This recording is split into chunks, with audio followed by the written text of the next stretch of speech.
ఆదిలో వాక్కు ఉండెను, ఆ వాక్కు దేవుని యొద్ద ఉండెను, ఆ వాక్కు దేవుడై ఉండెను. ఆ వాక్కు శరీరధారి అయి మన మధ్య నివసించెను.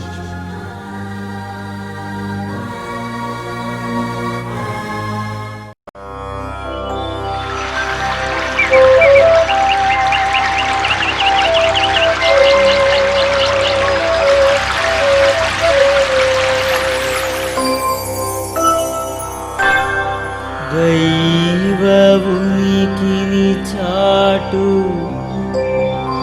నిబంధన మందసమా, దైవ వరములనిచ్చు దీవెన పాత్రమా, సకల వర ప్రసాదములనిచ్చు పరిశుద్ధాత్మమా,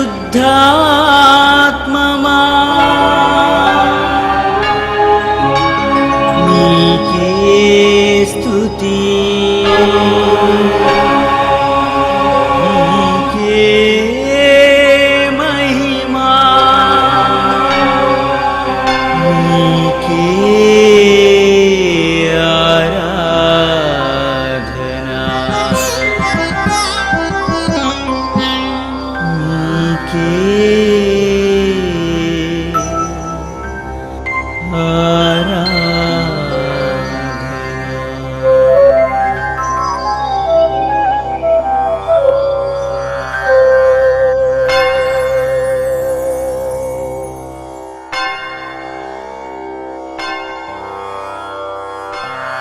నిబంధన మందసమును ఈ ఆధ్యాత్మిక కార్యక్రమాన్ని వీక్షిస్తున్న మీ అందరికీ శుభాభివందనాలు. త్రియేక దేవుని శుభాశిస్సులు. ప్రభుని యందు ప్రియులగు సహోదరి సహోదరులారా, ఈనాడు యేసుకు జన్మనిచ్చిన కన్య మరియమ్మ గురించి ధ్యానం చేద్దాం. లూకా సువార్త 1వ అధ్యాయము 43వ వచనాన్ని మనం ఆలకిద్దాం. నా ప్రభువు తల్లి నా యొద్దకు వచ్చుట నాకెలాగు ప్రాప్తించెను, ఇదిగో నీ శుభవచనము నా చెవిన పడగానే నా గర్భములోని శిశువు ఆనందముతో గంతులు వేసెను. ప్రభు ఆమెకు తెలియచేయించిన మాటలు సిద్ధించుని గనుక నమ్మిన ఆమె ధన్యురాలాయను. ప్రార్థించుకుందాం. కృపా సత్య సంపూర్ణులైన మా దేవ, మానవాళికి మాతగా, యేసయ్యకు తల్లిగా ఈ లోకములో మీచే ఎన్నిక కాబడినటువంటి స్త్రీ మరియా, ఆమె గురించి ప్రకటించే సమయములో దేవా నన్ను శుద్ధును చేయండి, ఆలకించుచున్న బిడ్డలు నూరంతలుగా ఫలించేలా ఆశీర్వదించండి. ఈ మనవులన్నింటినీ యేసయ్య పవిత్ర నామమున వేడుచున్నాము తండ్రి, ఆమేన్. యేసుకు జన్మనిచ్చిన మరియ గురించి మాట్లాడాలి అంటే చాలామంది జంకుతూ ఉంటారు. పరిశుద్ధ గ్రంథమందు దాదాపు 180 మంది స్త్రీలు ఉన్నారు. ఈ 180 మంది స్త్రీలలో మనము అనేక మంది స్త్రీల గురించి మాట్లాడుతూ ఉంటాం. అనేక మంది స్త్రీలను మాధురిగా, ఉదాహరణగా తీసుకొని వారిలాగా జీవించాలని ప్రయత్నం చేస్తూ ఉంటాం, జీవించమని ప్రబోధము చేస్తూ ఉంటాం. కానీ చాలా తక్కువ మంది మాత్రమే కన్య మరియ, యేసుకు జన్మనిచ్చిన కన్య మరియ గురించి మాట్లాడటానికి సాహసిస్తూ ఉంటారు. మరి ఎందుకో అర్థం కాదు. ఏది ఏమైనా ఈ దినాన మరియ గురించి మనం తెలుసుకోవటానికి ప్రయత్నం చేద్దాం. ఆమె యొక్క ఎన్నిక గురించి మనము ధ్యానం చేద్దాం. పరిశుద్ధ గ్రంథమందు ఎన్నుకోబడినటువంటి కొంతమంది వ్యక్తుల గురించి తెలుసుకోవటానికి మనం ప్రయత్నం చేద్దాం. ఆది కాండము 12వ అధ్యాయము మొదటి 3 వచనాలను గనక మనము గమనించినట్లయితే అబ్రహాము యొక్క ఎన్నిక మనకు ప్రస్పష్టమవుతుంది. వాక్యం మీకు చదివి వినిపిస్తాను, ఆలకించండి. యెహోవా, నీవు లేచి నీ దేశము నుండి, నీ బంధువుల యొద్ద నుండి, నీ తండ్రి ఇంటి నుండి బయలుదేరి నేను నీకు చూపించు దేశమునకు వెళ్ళుము. నిన్ను గొప్ప జనముగా చేసి నిన్ను ఆశీర్వదించి నీ నామమును గొప్ప చేయుదును. నీవు ఆశీర్వాదముగా ఉందువు. నిన్ను ఆశీర్వదించు వారిని ఆశీర్వదించెను, నిన్ను దూషించు వారిని శపించెదను. ప్రియులారా, ఒక వాగ్దానాన్ని ప్రభు అబ్రహాముకి చేశారు. నీ సమస్తాన్ని విడిచిపెట్టి నేను చూపించేటటువంటి ప్రదేశానికి గనక నీవు వస్తే నిన్ను నేను ఒక మహాజాతికి తండ్రిని చేస్తా, నీ నామమును ఆశీర్వాదకరమైన నామముగా చేస్తా, నిన్ను ఆశీర్వదించేవారిని ఆశీర్వదిస్తా, నేను శపించేవారిని శపిస్తా. ఒక వాగ్దానం అండి. దేవుని యొక్క మాటను ఆలకించిన సమయములో అబ్రహాము యొక్క వయసు 75 సంవత్సరాలు. కానీ దేవుని యొక్క వాగ్దానము అతని జీవితములో నెరవేరేసరికి అతనికి 100 సంవత్సరాలు దాటాయి ఇస్సాకు జన్మించటం. ఆ తరువాత ఆయన చేసిన వాగ్దానము, నేను నిన్ను ఒక మహాజాతికి తండ్రిని చేస్తానన్నది, అది ఎక్కడ పరిపూర్ణత్వాన్ని సంతరించుకుంది అంటే మోషే ప్రవక్త వీరందరినీ ఐగుప్తు దాస్యములో మ్రగ్గిపోతున్న ఇజ్రాయేలు ప్రజలందరినీ తీసుకొని కానాను దేశానికి బయలుదేరే సమయమున అది నెరవేరింది. వాగ్దానము నెరవేరటానికి పట్టిన సమయము. అబ్రహాము యొక్క వాగ్దానము ఏంటి అంటే అతనిని ఒక జాతికి తండ్రిని చేయటం. ఇక మరొక వ్యక్తిని మనము చూచినట్లయితే మోయిజు ప్రవక్తను ఆయన ఎన్నిక. నిర్గమాకాండము 3వ అధ్యాయం 10వ వచనం నుంచి కనుక మనము చూస్తే, నేను నిన్ను ఎన్నుకుంటున్న నా ప్రజలను ఐగుప్తు దాస్యము నుండి బయటకు తీసుకురావటానికి నేను నీకు పని చెబుతున్నా. ఆయన ఎన్నిక ఏంటి అంటే to be a deliverer of Israel ప్రజలను స్వతంత్రులుగా బయటకు తీసుకువచ్చేటటువంటి పని. 3వ వ్యక్తి గురించి నూతన నిబంధనలు మనం చూసినట్లయితే పౌలు గారి ఎన్నిక. అపోస్తుల కార్యాలు 9వ అధ్యాయము 15వ వచనం నుంచి కనుక మనం చదివినట్లయితే పౌలు గారిని ప్రభు ఎందుకు ఎన్నుకున్నాడో మనకు స్పష్టంగా తెలుస్తుంది. అన్యులకు సువార్త ప్రకటించే ఒక మహామనీషిగా ఆయనను ఎన్నుకున్నాడు. ఇక మరియ దగ్గరకు వద్దాం. గాబ్రియేలు దూత దేవుని సన్నిధిలో దివారాత్రులు ఆయన దివ్య నామ సంకీర్తన చేసేటటువంటి దూతలలో ఒకడైన ఆ గాబ్రియేలు ఒకానొక శుభ దినాన కన్య మరియ యొద్దకు పంపించబడ్డాడండి. లూకా సువార్త 1వ అధ్యాయం 26వ వచనం నుంచి గనక మనం చదివినట్లయితే ఆ దూత మరియ దగ్గరికి వచ్చి మరియతో పలికినటువంటి మాట, దయా ప్రాప్తురాలా నీకు శుభము అని పలుకుతూ, దేవుడు నిన్ను ఎన్నుకున్నాడమ్మా. ఎందుకు? తన దివ్య కుమారునికి తల్లిగా నిన్ను ఎన్నుకున్నాడు. ఆ తల్లి అయ్యే భాగ్యాన్ని దేవుడు నీకు ఇస్తున్నాడు అనే సమయమున ఆ తల్లికి అంటే మరియకు ఒక వాగ్దానం చేశారు. ఆ వాగ్దానాన్ని నేను మీకు చదివి వినిపిస్తాను, ఆలకించండి. లూకా సువార్త 1వ అధ్యాయము 31వ వచనం నుంచి ఆలకిద్దాం. నీవు గర్భము ధరించి ఒక కుమారుని కని ఆయనకు యేసు అని పేరు పెట్టుము. ఆయన గొప్పవాడై సర్వోన్నతుని కుమారుడనబడును. ప్రభువైన దేవుడు ఆయన తండ్రి అయిన దావీదు సింహాసనమును ఆయనకిచ్చును. ఆయన యాకోబు వంశీయులను యుగ యుగములు ఏలును. ఆయన రాజ్యమునకు అంతమే ఉండదు.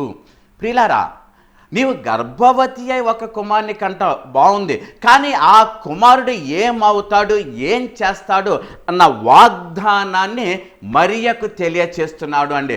ఏంటి అంటే, అతడు తన పితామహుడైనటువంటి దావీదు సింహాసనాన్ని స్వీకరిస్తాడు, అతని రాజ్యమునకు అంతమే ఉండదు.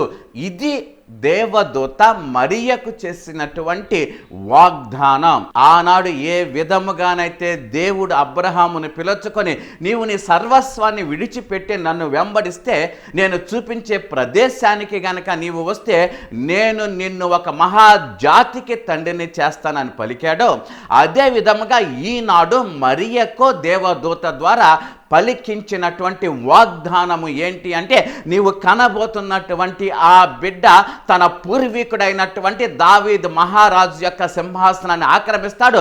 ఆక్రమించినటువంటి ఆ బిడ్డ యొక్క రాజ్యానికి అంతమే ఉండదు. ఇది అండి వాగ్దానం. ఆ వాగ్దానాన్ని విన్న మరియా తన అనుమానాన్ని వ్యక్తం చేస్తుంది. ఎలా సంభవిస్తుందయ్యా ఇది? అప్పుడు దూత పలుకుతుంది కదా, పవిత్రాత్మ నీపై వేంచేయును, సర్వోన్నతుని శక్తి నిన్ను ఆవరించును, అందుచేత ఆ పుట్టబోయే శిశువు దైవ కుమారుడని పిలవబడతాడు. ప్రియులారా, ఇది ముఖ్యం. వాగ్దానములో రాజరికాన్ని వెల్లడించినటువంటి ఆ దేవదూత ఇక్కడ పుట్టబోయేటటువంటి శిశువు దైవ కుమారుడని పిలువబడతాడు అంటూ ఆయన యొక్క స్వభావాన్ని మరియకు తెలియచేసింది. ఇది ముఖ్యమండి. దైవ కుమారుడు. ఎందుకు ఈ లోకానికి దైవ కుమారుడు రావాల్సి వచ్చింది? అసలు ఎందుకు ఈ లోకములో దైవ కుమారుడు నరరూపధారుడిగా జన్మించవలసి వచ్చింది అన్న దానిని గురించి మనం ధ్యానం చేద్దాం. ఆది కాండము 3వ అధ్యాయము 3వ వచనం నుంచి గనక మనము చదివినట్లయితే, అప్పటి వరకు పరిపూర్ణమైన స్థితిలో ఉన్నటువంటి అవ్వ ఆదాము పవిత్రత్వాన్ని కోల్పోయిన స్థితికి చేరుకున్నారు. చేయవద్దన్న పని చేసి, తినవద్దన్న పండు తిని లోకానికి పాపాన్ని తీసుకొచ్చి లోకమంతా శాప మార్చివేశారు. ఆనాడు పాముని శపించిన సమయాన ప్రభు పలికిన మాట ఆది కాండము 3వ అధ్యాయము 15వ వచనంలో మనం చదువుదాము.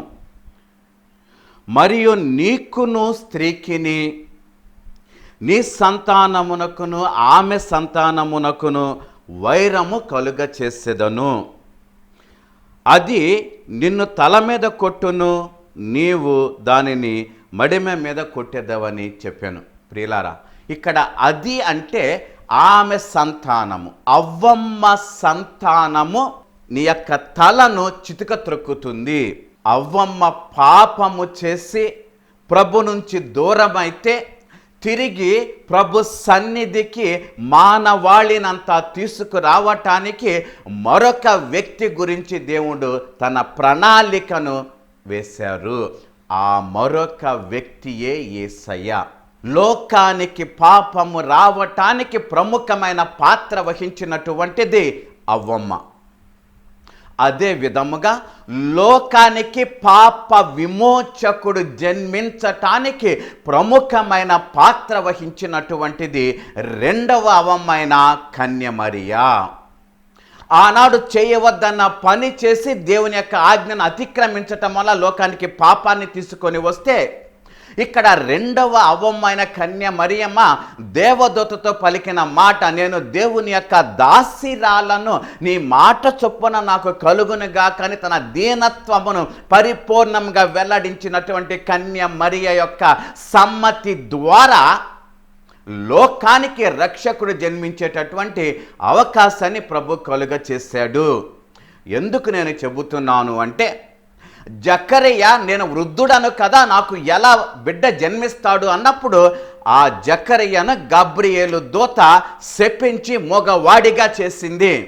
కానీ మరియా నేను కన్యను కదా, నాకు బిడ్డ ఎలా జన్మిస్తాడు అన్నప్పుడు ఆమెకు పూర్తి వివరణ ఇచ్చి నీవు పవిత్రాత్మ చేత నింపబడతావమ్మా, పవిత్రాత్మ పరిపూర్ణురాల నీ ఒక కుమారుని కంటావు, ఆ కుమారుడు దైవ కుమారుడని పిలువబడతాడు.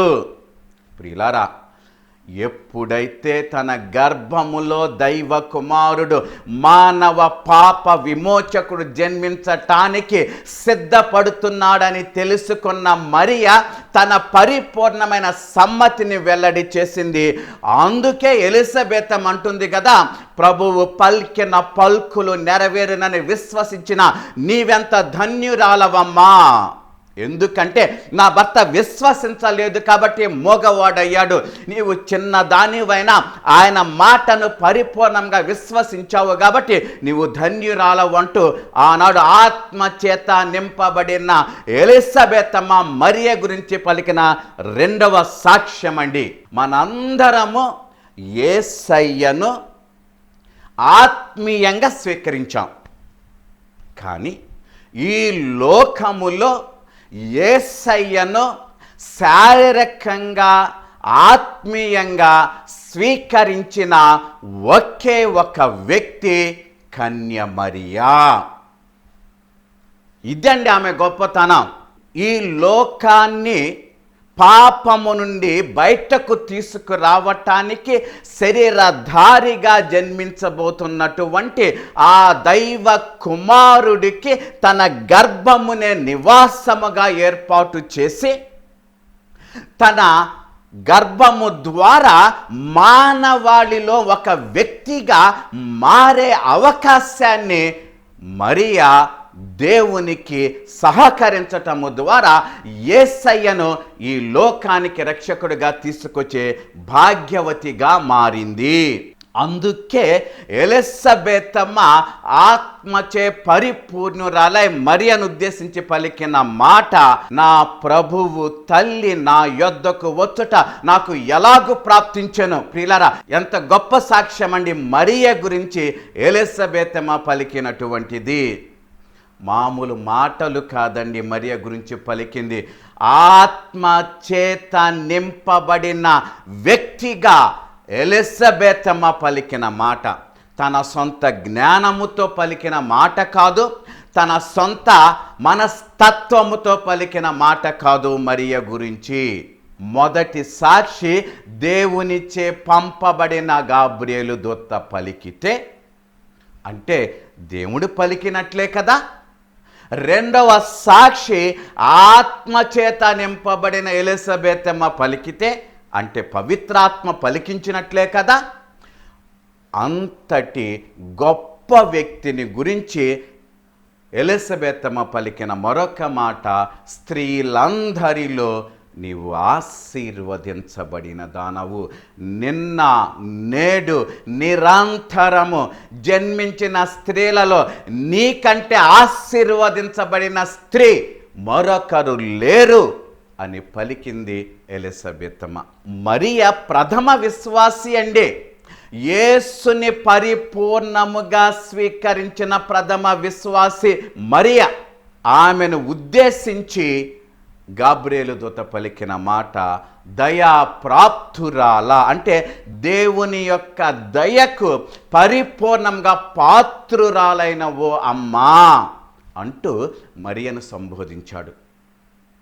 ఇక్కడ సంబోధన గురించి మీకు ఒక మాట చెబుతానండి. పరిశుద్ధ గ్రంథమందు అనేక మందిని అనేక మారులు సంబోధించారు. ప్రతి వారిని కూడా సంబోధించేటప్పుడు వారి పేరునే సంబోధిస్తారు, లేదా నీ ప్రార్థన ఆలకించబడ్డాయని సంబోధిస్తున్నారు. కానీ మరియ దగ్గరకు వచ్చేసరికి మరియ స్థితిని బట్టి ఆమెను సంబోధించటం జరిగింది. ఏంటి ఆమె స్థితి? Hail Mary full of grace, దేవుని యొక్క కృపచేత నింపబడిన ఓ మరియా. ఇది సంబోధన. కాబట్టి మరియ యొక్క విశిష్టత ఆమె సంబోధనలోనే ఉంది. అందుకే ఆమె పరిపూర్ణమైన వనిత. ప్రియులారా, ఇక్కడ నేను మీకు ఒక మాట చెబుతాను. చాలామంది అనుకుంటూ ఉంటారు కథోలిక సంఘము మరియను పూజిస్తుంది అని. నెవర్. కాదండి. కథోలిక సంఘము మరియను పూజించటము లేదు. మరియా దేవత కాదు. రక్షణ ఈ లోకానికి వచ్చినటువంటిది ఒక్క మరియ తనయుడైన యేసయ్య ద్వారా మాత్రమే. ఇది ఖచ్చితముగా అంగీకరించేది, ప్రకటించేది ఇదే. కానీ మరియకు గౌరవ మర్యాదలు ఇస్తున్నాం. దీనినే వెనరేషన్ అంటాం. వర్షిప్ అంటే ఆరాధన, వెనరేషన్ అంటే పూజ్య భావము కలిగి ఉండటం. పూజించటము ఒకటి, పూజ్య భావము కలిగి ఉండటం ఒకటి. అమ్మా నాన్న ఎడల పూజ్య భావాన్ని కలిగి ఉంటామండి. అందుకే మనకి నానుడు ఉంది, ఆచార్య దేవోభవ, అతిథి దేవోభవ, పితృదేవోభవ, మాతృదేవోభవ. అంటే వాళ్ళు దైవముతో సమానము అని, వారి ఎడల పూజ్య భావము కలిగి ఉండమని. మరి దేవుని సన్నిధిలో దేవునికి పరిపూర్ణాంకితురాలై దైవ కుమారుడే ఈ లోకానికి రావటానికి తను పరిపూర్ణంగా సహకరించినటువంటి మరియ ఎడల పూజ్య భావాన్ని కలిగి ఉంటున్నాం. మరియ ఎడల పూజ్య భావాన్ని కలిగి ఉంటున్నాం. ఇది వాస్తవం. మరలా మీకు చెబుతున్నాను, మరియా దేవత కాదు. కానీ సామాన్యమైన స్థితి నుండి అసామాన్యమైన స్థితికి దేవుడు ఆమెను తీసుకువెళ్ళాడండి. ఇది గొప్పతనం. ఒక సామాన్యమైన యువతి ఆమె స్థితిని బట్టి అసామాన్యమైన స్థితి ఆమెకి కేటాయించాడు. ఆ అసామాన్యమైన స్థితి ఏంటి అంటే దైవ కుమారుని లోకానికి తీసుకువచ్చే మానవ వనిత. దీనిని ఒక్క మాటలో ఎలిజబెతమ్మ పలికింది, నా ప్రభువు తల్లి నా యొద్దకు వచ్చుట నాకు ఎలాగూ ప్రాప్తించను. ఎంత గొప్ప మాట అండి. పరిపూర్ణముగా ఎలిజబెతమ్మ ఆత్మచే నింపబడి మరియ గురించి పలికిన ఈ యొక్క సాక్ష్యాన్ని కనుక మనము నిజంగా ధ్యానము చేసినట్లయితే ఈ రోజుల్లో ఆ తల్లి గురించి అవాకులు చవాకులు మాట్లాడం. ఇది మాత్రం మనం ఖచ్చితంగా గుర్తుంచుకోవాలి. దేవుని యొక్క గొప్పతనాలను మనకు ఎరుక చేసిన వ్యక్తులను మనము అవహేళన చేస్తే దేవుని అవహేళన చేసినట్లే. ఆలకించండి. దేవుని యొక్క గొప్పతనము, దేవుని యొక్క విశిష్టత, దేవుని యొక్క శక్తి మనుష్యుల ద్వారా ప్రదర్శితమవుతుంది.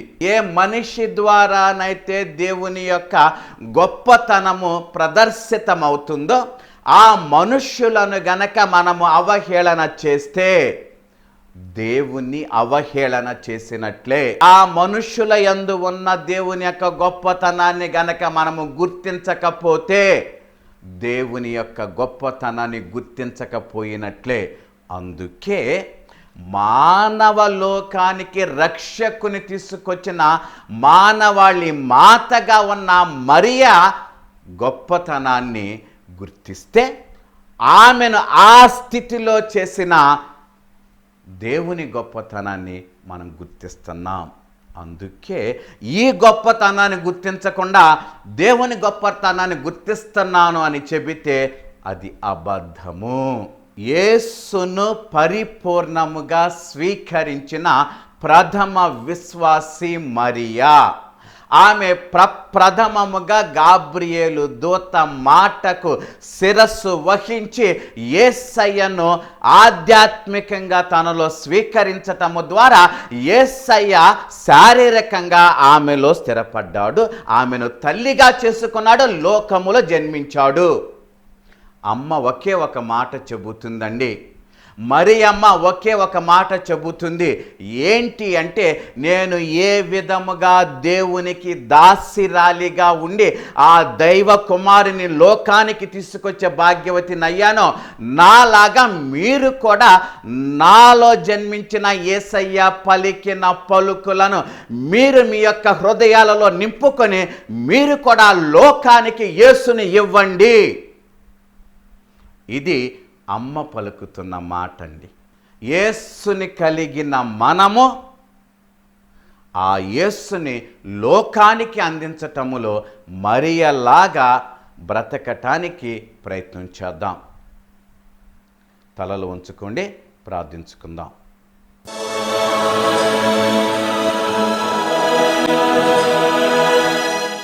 కృపా సత్య సంపూర్ణులైన మా దేవ, యేసుని స్వీకరించిన ప్రథమ విశ్వాసిగా కన్య మరియ యేసుని లోకానికి ఎరుక చేసింది తల్లిగా.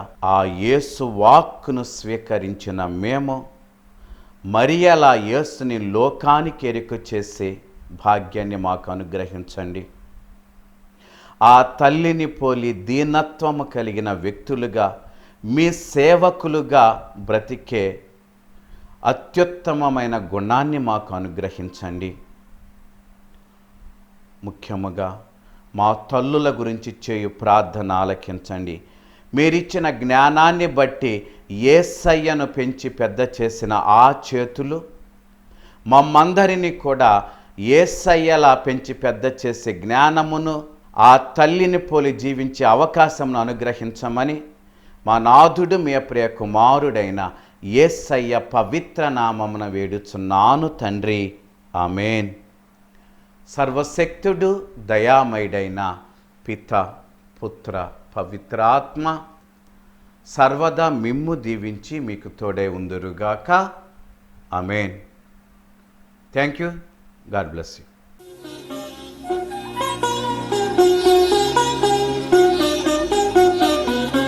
అవని ఆనందంతో గంతులేసింది, ప్రకృతి పరవశంతో ఆటలాడింది. అవని ఆనందంతో గంతులేసింది, ప్రకృతి పరవశంతో ఆటలాడింది. సర్వ సృష్టికర్తను గాంచిన ఈ జగతి, సర్వ సృష్టికర్తను గాంచిన ఈ జగతి, శిరము వంచి ఆ శిశువును సన్నుతించింది. మెత్తని వస్త్రములు ఒత్తుగా పేర్చి, పొత్తిళ్ళలు బుచ్చి బాబును ప్రేమతో చుట్టి, పశుల ఘాటిలో బుజ్జో పెట్టి జోల పాడింది తల్లి, జోల పాడింది మరియా, జోల పాడింది.